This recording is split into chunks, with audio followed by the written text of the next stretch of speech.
여러분, 우리는 지난 시간에 이 헌금 그리고 연보라는 것이 의미하는 것과 함께 성경에서 강조하시는 그 물질의 나눔과 섬김이 이렇다라는 것에 대해서 우리가 말씀을 받은 바가 있습니다.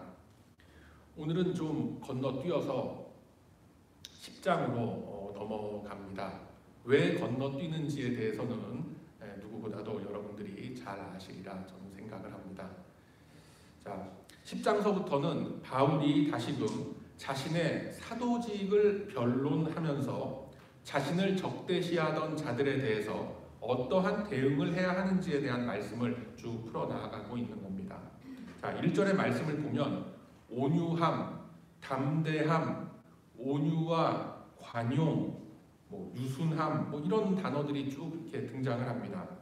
본문의 정확한 의미를 보자면은 이 유순함이라는 말은 예전 성경 개역 한글 성경에는 겸비함이라고 표현이 되어 있는데 사실 그것이 더 정확한 표현입니다. 겸할 겸, 갖출 비 이렇게 써서 겸비한다라고 합니다. 그래서 이 겸비하다라는 말이 무슨 뜻이냐면 겸손을 넘어서 이건 거의 비굴하기까지 낮아지는 그러한 모습을 의미하는 겁니다. 원어로는 타페이노스라고 하는 그런 헬라어인데 짓눌리고 아주 초라한 상태에까지 처한 사람이라고 하는 그런 의미입니다. 그래서 단순히 이 부드럽고 나이스한 그런 모습과는 분명한 뉘앙스의 차이가 있는 그런 표현들인 거죠.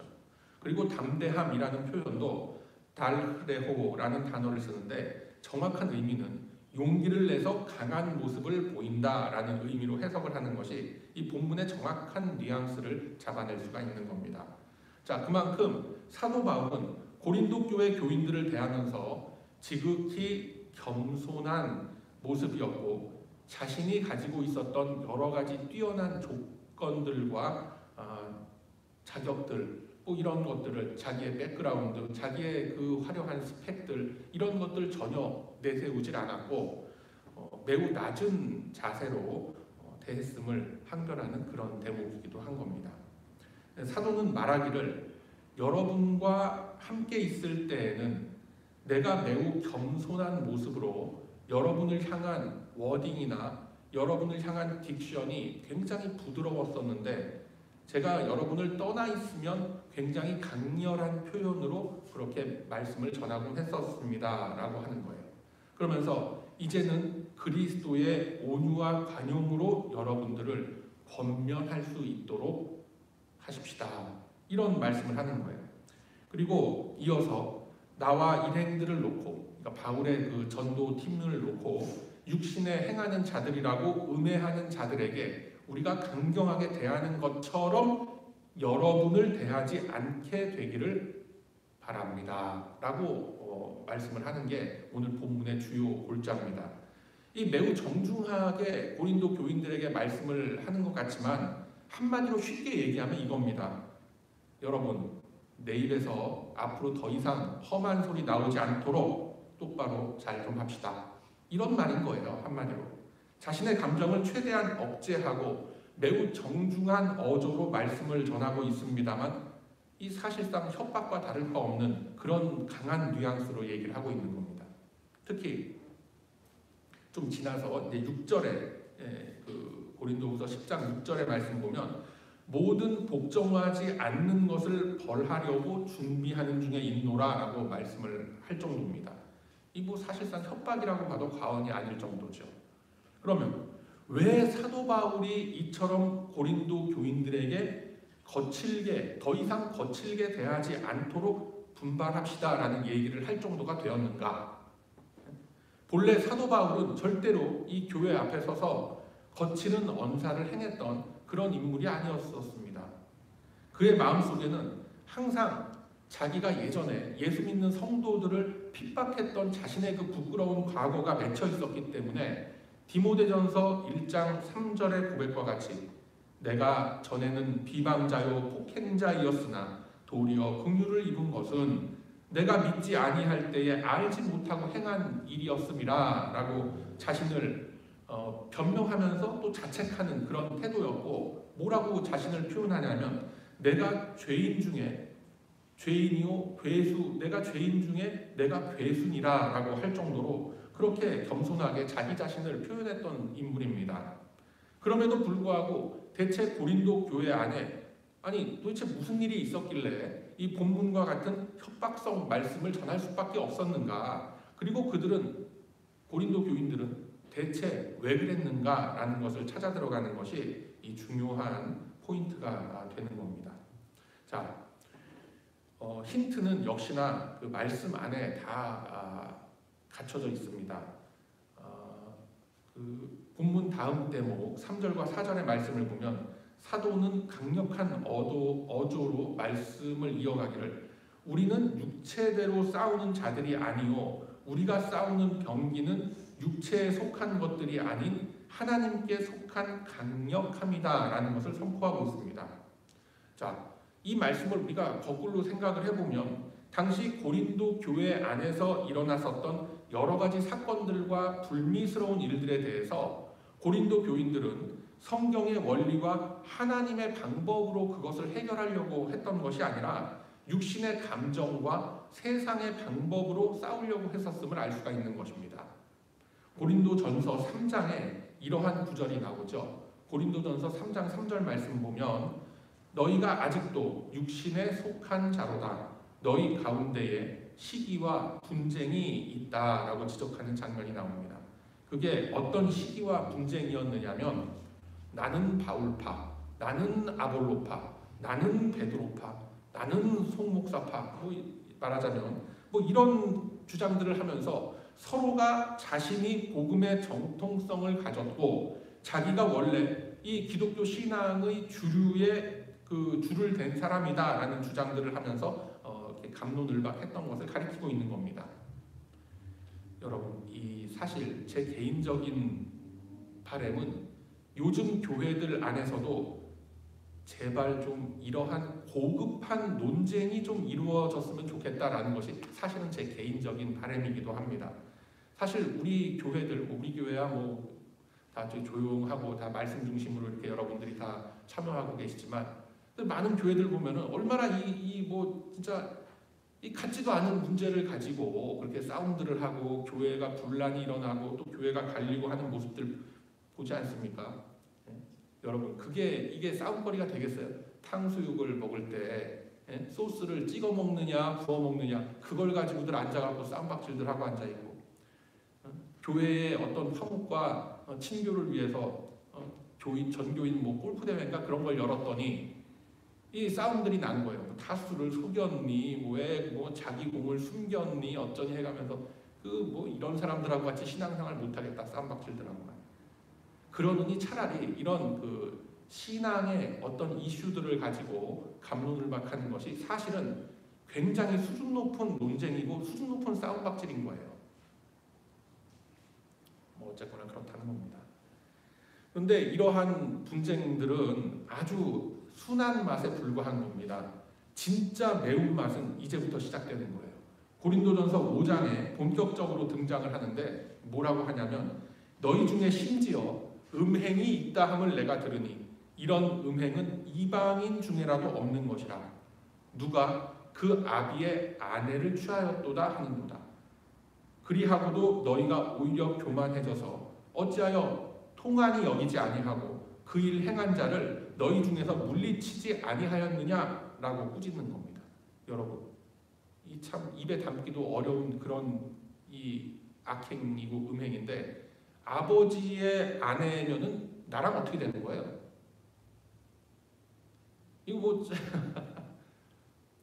한마디만 딱 덧붙이자면 사람 새끼가 아닌 거죠. 그리고 계속 이어서 말씀하시기를 고린도전서 5장 11절 이하에서 이 세상 사람들처럼 음행을 하고 탐욕을 부리고 속여 빼앗는 자들이나 우상 숭배하는 자들을 도무지 사귀지 말라 하는 것은 아니다. 그러려면 세상 밖으로 나가야 할 터인데 최소한 교회 안에서 이러한 일들을 저지르는 사람들은 사귀지도 말고 같이 먹지도 말아라 라고 가르치는 겁니다. 이렇게 악행을 저지르고도 회개하지 않고 참회의 모습조차 보이지 않는 자들은 그냥 교회에서 내쫓으라라고 강경하게 권면하고 있는 겁니다. 이 문제뿐만이 아닙니다. 고린도전서 6장에는 교회 안의 문제들을 어디로 끌고 가느냐면 세상 법정에 끌고 가는 문제를 지적하고 있는 거예요. 성경은 증거하기를 하나님의 법, 은혜와 성령의 법으로서 인간 사회 안에 해결하지 못할 문제는 아무것도 없다라고 분명히 말씀합니다. 고린도전서 6장 1절에서부터 6절의 그 말씀을 제가 그 공동 번역 버전으로 설명을 드리면 이렇습니다. 여러분은 다른 교우들과 분쟁이 생겼을 때 어찌하여 성도들 앞에서 그 문제를 해결하려고 하지 않고 불신자의 법정에 고소를 한단 말입니까? 온 세상을 심판하게 될 여러분이 지극히 작은 사건들조차 판단할 여력이 없단 말입니까? 우리가 천사들조차도 심판하게 되리라는 것을 여러분 모릅니까? 어떻게 성도가 성도를 소송하고 불신자가 판단하는 그 재판정에 우리가 서서 재판을 받는단 말입니까? 이런 말 듣고도 부끄럽지도 않습니까? 라고 하는 거예요. 고린도전서 6장 1절서부터 6절의 말씀이 이 내용인 거예요. 음행 사건 못지않게 많은 지면을 할애해서 질책을 하는 것이 이 세상 법정에 교회 문제들을 가지고 서로 간에 수하는 그런 문제라고 분명히 사도는 말씀합니다. 이 시대에도 수없이 일어나는 일들이죠. 무슨 말만 하면 요즘에는 뭐 명예훼손이네 뭐네 하면서 교회 안에서도 막 싸움박질들하고 세상 법정까지 끌고 갑니다. 그리고 무슨 뭐 부부싸움 한번 뭐 이혼 소송이네 뭐네 하면서 코트를 들락날락거리 부끄러워할 줄도 몰라요. 그런 거를 보면서들. 그러한 일들이 얼마나 창피한 일인지조차도 모르고 있는 거예요. 왜? 기독교 신앙의 높은 수준을 그 복음의 높은 가치를 알지 못하기 때문에 그저 자신의 욕구와 필요를 이루려는 그런 보험 중의 하나로 이 신앙을 생각하고 있기 때문에 그런 겁니다. 그렇게 생각하지 않는다라고 해도 결과적으로 그런 모습을 보여내고 있는 거예요. 삶의 모습을 통해서. 그래서 이뿐만이 아닙니다. 고린도전서 8장으로 넘어가면은 무슨 얘기가 나오냐면 우상 신전에 바쳐진 제물을 먹는 것에 대해서 지적을 하는 겁니다. 이제는 하다 먹는 것까지 시비가 붙어가고 교회가 분쟁에 휩싸이게 되는 겁니다. 그게 고린도 교회고 이 시대 교회들인 거예요. 하나님은 이 문제에 대해서도 바울을 통해서 쾌도남마와 같은 그런 선언을 하십니다. 어떻게 얘기하시느냐면 어차피 실제로는 존재하지도 않는 우상을 놓고 그 앞에 드려진 음식이라고 해서 못 먹을 이유가 도대체 뭐냐라고 하는 거예요. 참된 신은 창조주 하나님밖에 안 계시기 때문에 개의치 말고 믿음으로 먹어라 라고 말씀합니다. 이 원리는 우리 한국 사회 뭐 제사 드리는 그런 문제 있죠. 거기에도 똑같이 적용되는 그런 문제입니다. 조상신 그런 거 없는 겁니다, 여러분. 오해의 소지가 있기 때문에 제가 간단하게 설명을 드리면은 당시 고린도라는 도시의 그 시중에 있는 정육점에서 유통되는 고기는 90% 이상이 다 우상신전에 먼저 바쳐졌다가 도축된 그런 고기들이 그런 육류들이 시장에 다 풀리고 했던 그런 유통 시스템을 갖추고 있었습니다.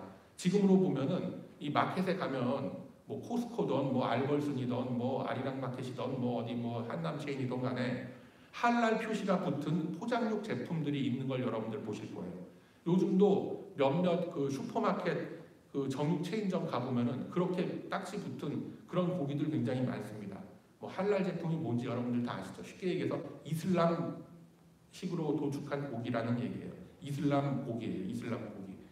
그래서 그 당시에는 시중에서 파는 고기가 거의 대부분 이런 상태였었기 때문에 채식주의자가 아닌 이상 그냥 먹어도 관계는 없다라고 말씀을 했던 겁니다. 그런데 그들 앞에 굳이 이런 문제를 꼬치꼬치 따지기 좋아하는 사람이 딱 앞에 서서 손 목사 지금 당신 먹는 그 고기 그거 우상의 제물로 바쳐졌던 거 그거 먹는 거 아니에요? 아니 예수 믿는 사람이라면서 아니 그것도 목회자라면서 아니 그런 걸 왜 먹습니까? 라고 그렇게 따지는 사람 앞에서는 그냥 먹지 말라는 거예요. 그러니까 여러분 이 말씀 아시죠? 형제 앞에 거치는 돌을 놓지 말아라 라는 말씀이 바로 이 대목에서 나오는 겁니다. 단적인 예로 여러분 요즘에 포스코에 가면은 할랄 제품들이 굉장히 많이 있습니다. 특히 정육 코너에. 특히 바로 요 근처에 있는 그 비치하고 트레스크에 있는 그 상업용 포스코 여러분들 아시죠? 거기 가면은 정육 코너에 있는 대부분의 고기가 아마 돼지고기 빼고는 다 한 80%는 다 할랄 딱지 붙은 그런 제품들이 다 있는 거예요. 할랄 제품이 다른 제품들보다 한 20-30% 정도 제가 보니까 가격이 저렴한 것이 사실입니다. 자, 그러면은 제가 이걸 한번 질문을 드려볼게요. 또 이거 오늘 우리 또 박 권사님이 또 음식 다 이렇게 해오시고 했는데 이 참 교회 음식을 딱 해오는데 할랄 제품으로 이렇게 음식 만들어갖고 해오면 됩니까 안 됩니까? 네? 이슬람식으로 도축한 그 고기 사다가 그걸로 국 끓이고 반찬 만들고 해갖고 가져오면 돼요 안 돼요?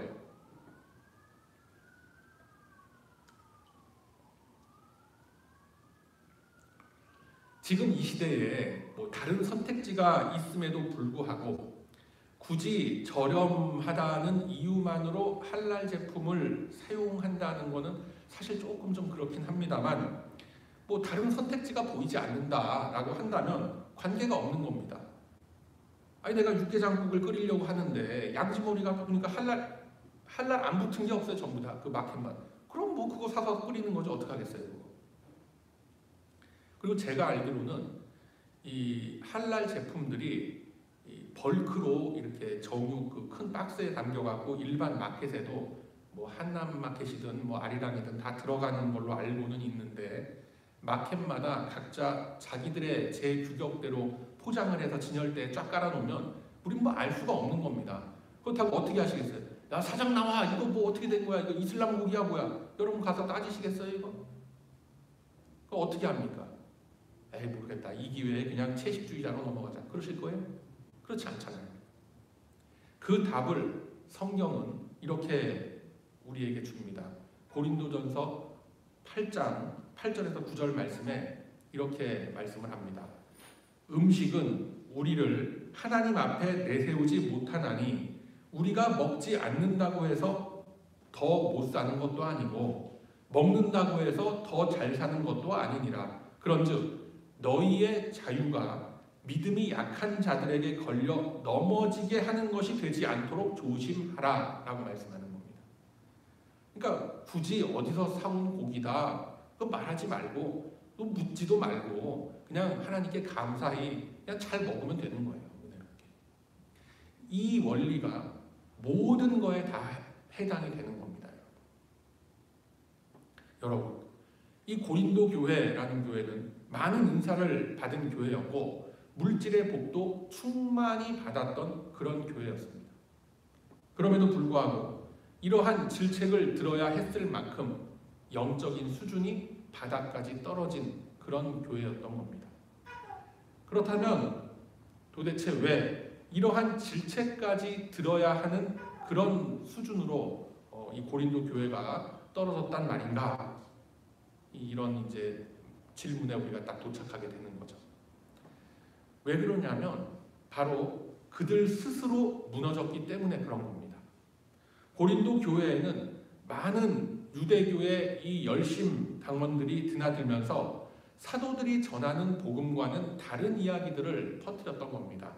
그런데 그것도 한순간일 뿐 더 이상 자기들이 고린도 교회에 들어와서 막 흔들어대고 퍼뜨리는 그런 거짓 얘기들이 더 이상 먹혀 들어가지가 않으니까 이제는 그 사람들이 무슨 공격을 하느냐면 사도 바울에 대한 인신 공격을 하는 거예요. 그러니까 사도 바울이 전하는 메시지를 반박할 수는 없으니까 그냥 그 메신저 자체를 반박하고 있는 거예요.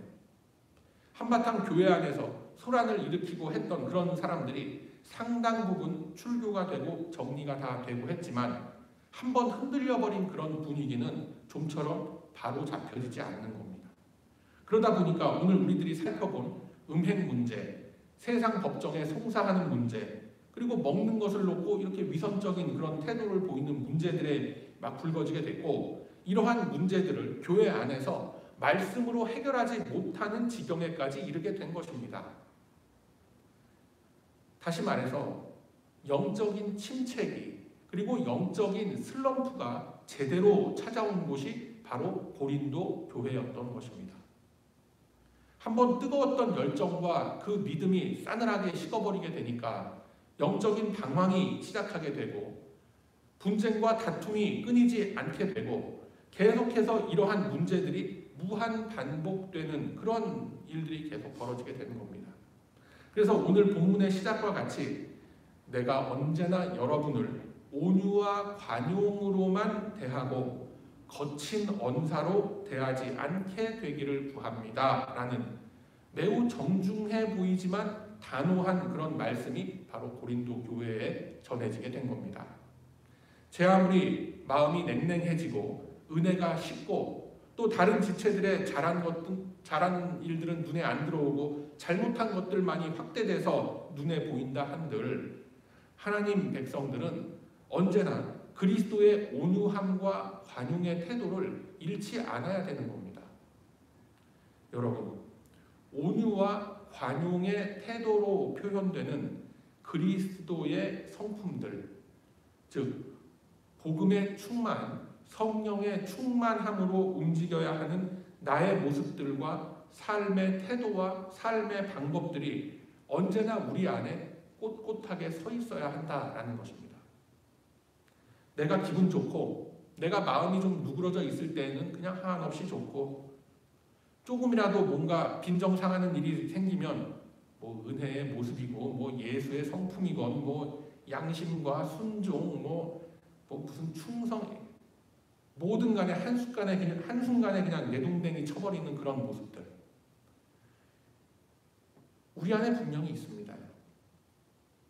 오늘 살펴보는 고린도 교회의 모습이 바로 이러한 모습들이었고 사실상 오늘을 살아가는 우리들의 자화상이기도 한 겁니다. 성경은 이러한 문제들에 대해서 어떻게 말씀을 합니까? 자기를 쳐서 복종시키고 그리스도의 보혈로서 나를 씻어내야 한다라고 계속해서 말씀합니다. 그런데 이 말씀이 실감이 잘 오질 않죠. 그냥 종교적인 수사로만 표현되고 이해되는 것 같지 않습니까? 추상적인 그냥 종교적 수사 뭐 이렇게만 다가오죠. 이 말씀을 좀 더 구체적으로 설명을 하면 바로 오늘 말씀 카드에 나눠드린 그 말씀이 나오는 겁니다. 고린도전서 9장 26절의 말씀 카드 한번 우리 같이 다 읽어볼까요? 고린도전서 9장 26절의 말씀 우리 함께 읽습니다. 시작. 그러므로 나는 다름질하기를 향방 없는 것 같이 아니하고 싸우기를 허공을 치는 것 같이 아니하며 라고 말씀하는 겁니다. 이게 무슨 뜻이겠습니까, 여러분? 정확한 목적과 목표가 있는 삶을 살아간다라는 것을 얘기하는 거예요. 이 말씀 역시 사도 바울이 고린도 교회의 문제점을 보면서 선포했던 말씀인 겁니다. 요즘 뭐 이런 말들 많이 듣죠. 목적이 인도하는 삶, 목적이 이끄는 삶, 뭐 책 제목도 있고 그러지 않습니까? 그게 바로 이 대목에서, 이 말씀에서 나오는 거예요. 정확한 목적을 향해서 다른 박질을 하고 허공을 향해서 내가 휘두르는 것이 아니라 정확한 목표를 향해서 휘두른다라는 싸움을 목표를 정해놓고 나는 그것과 대적하고 싸운다라는 것이죠. 이 세상의 불신자들은 썩어 없어질 승리자의 그 관을 놓고 사탄이 설계해놓고 만들어 놓은 목적을 향해서 달려간다라고 했습니다. 그러나 믿음의 성도들은 썩지 않을 것을 얻기 위하여 달린다라고 성경은 말씀합니다. 애초에 목적이 다르고 목표가 다른 겁니다. 똑같이 이 세상 속을 살아가는 것 같지만 목적이 다르고 목표가 다른 거예요. 이 정확한 목적의식이 흔들리고 목표가 희미해지기 때문에 바로 신앙생활에 슬럼프가 찾아오는 겁니다. 믿음 생활에 대한 회의감이라는 것이 들고 매주일 똑같이 반복되는 이 예배, 매일매일 반복되는 어쩌보면 나의 지긋지긋한 이 일상들이 사실은 얼마나 소중하고 귀한 하나님께서 나를 위하여 지금 일하고 계신 공간이다라는 것을 우리는 쉽게 망각해버리는 겁니다. 그러다 보니까 이 영적인 울타리 밖으로 자꾸만 뛰쳐나가려고 발버둥들을 하는 거예요. 왜? 나만 혼자 답답하게 뭔가에 묶여있다라는 그 느낌을 떨쳐낼 수가 없는 겁니다. 해서 반복되는 나의 일상 속에 담겨있는 그 하나님의 깊은 원리와 뜻을 알지 못하면 나오는 건 한숨뿐이고 드는 생각은 오로지 원망밖에 없는 거예요.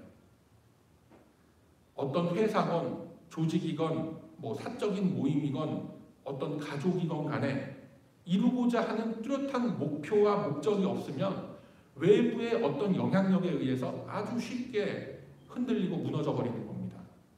명확한 목적이 있어야 그 목적을 이루기 위한 방법과 구체적인 행동 방식이라는 것이 나오게 되는 겁니다. 이렇게 우리는 행동한다라는 그 약속이 세워지게 되는 거예요. 그 목적이 있어야 그런 약속이 생기는 건데 그것이 없으면 무질서해져 버리고 혼란스럽게 다 되는 겁니다. 이렇게 해야 되는데 왜 저렇게 하냐? 누가 그랬어? 그런 법이 어딨어?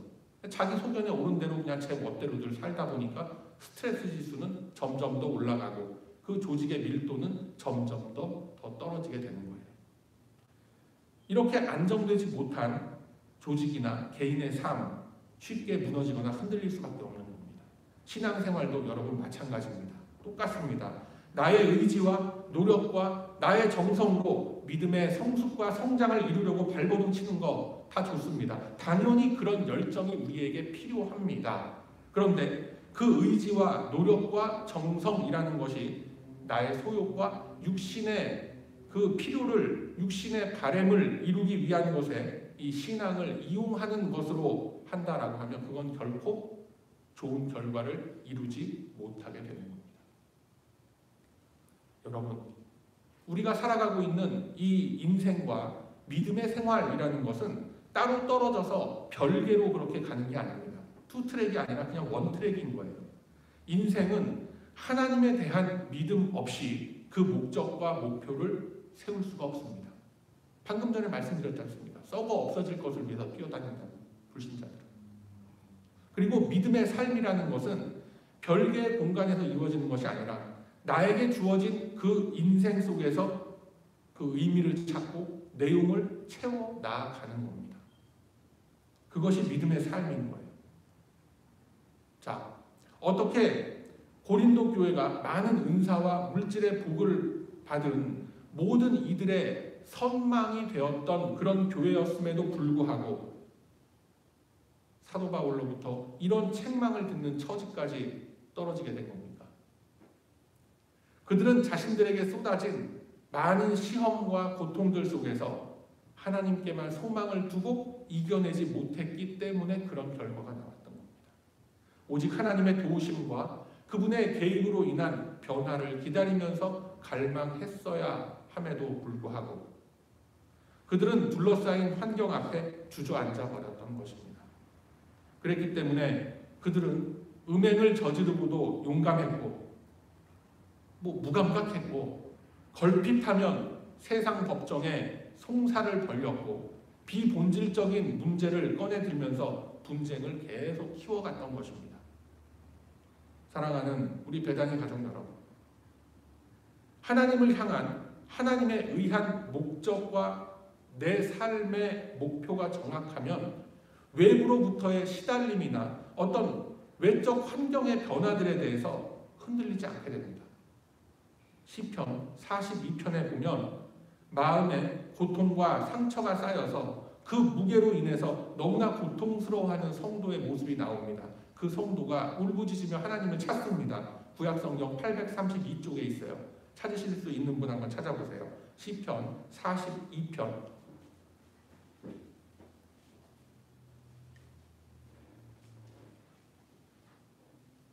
하나님께 나와서 뭐라고 탄식을 하냐면 시편 42편 3절 말씀에 사람들이 종일 내게 하는 말이 내 하나님이 어디 있느뇨 하오니 내 눈물이 주야로 내 음식이 되었도다 라고 탄식을 하고 토로합니다.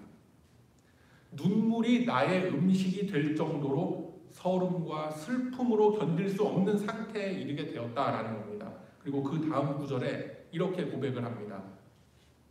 4절 내가 전에 성의를 지키는 무리와 동행하여 기쁨과 감사의 소리를 내며 그들을 하나님의 집으로 인도하였더니 이제 이 일을 기억하고 내 마음이 상하는도다 라고 고백하여 은혜롭게 신앙생활했던 그 추억들을 떠올리는데 마음이 좋아지는 게 아니라 내 마음이 오히려 상한다라고 표현을 하는 겁니다. 어떻습니까, 여러분?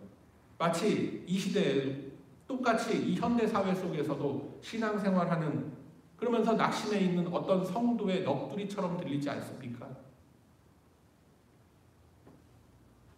함께 신앙생활하는 지체들과 동행하며 기쁨과 감사의 고백을 나누고 또 그들과 서로 열심히 섬기며 살아온 날들을 기억하니 내 마음이 참 위로가 되고 기쁘다가 아니라 내 마음이 상하는 것 같다라고 말씀하는 거예요.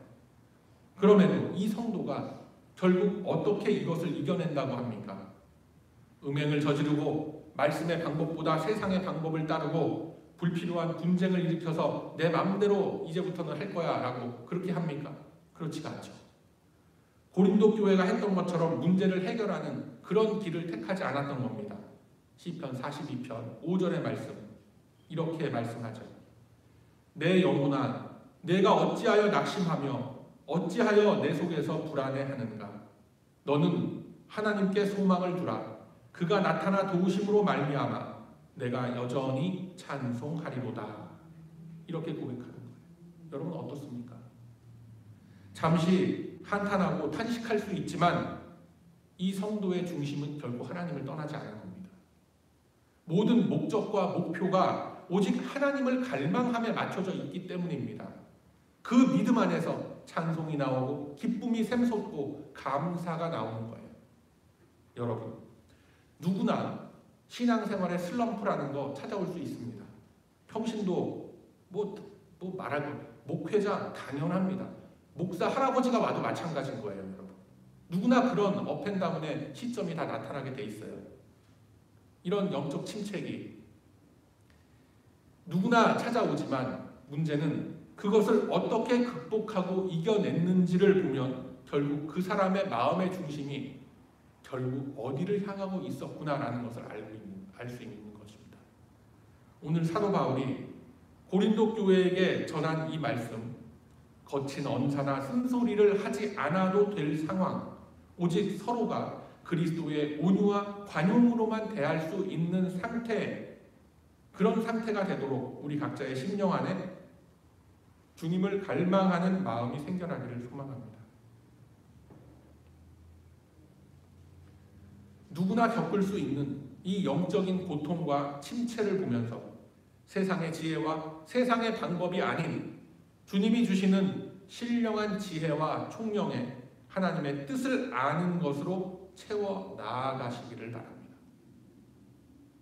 갈급함으로 주님을 찾는 그 거룩한 심령들과 그 발걸음 위에 우리 주님은 준비하신 은혜와 평강의 모든 좋은 것들로 우리들의 삶과 우리들의 영혼을 충만히 채워주실 것입니다. 이 믿음을 품고 한 마음, 한 믿음으로 오직 하나의 목적과 목표를 향하여 나아가는 우리 배단위 가족들 다 되십시다. 그러함으로 이제는 나에게 찾아오는 이 영적인 시험과 침체를 맞아 주님께 대한 갈망과 소망을 품고 끊임없는 기도의 무릎을 꿇어 나아가는 저와 여러분의 변함없는 이 믿음의 인생길이 다 되시길 이 아침에 주님의 이름으로 축원드립니다. 아멘.